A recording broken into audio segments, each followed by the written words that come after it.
Hi guys, Robin here with WTI. Let's talk fluffy calming beds. From the second I opened this out of the Amazon box, my dog was obsessed with it.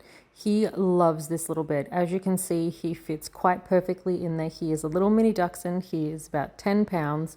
So he loves sitting like a little bagel. And this bed is just perfect for him. It is the right amount of depth. The plush on it is just so amazing. It is so luxurious. And I do really also appreciate that it kind of has little alcoves in the side where it folds over, because he loves snuggling his little nose in there to keep nice and warm.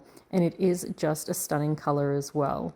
So this little dog, as I said, is a spoiled little bean. He loves this. I pop it on the couch for him to sit on while I'm watching TV. And as you can see, he is fully knocked out. There really isn't much time when he's in this bed and not fast asleep. He adores it that much. So guys, as you can see, my dog adores this bed and I don't blame him. I really kind of wish it was in human size because it looks so snuggly. So I love it. I'm sure your dog will too, but that's just my point of view.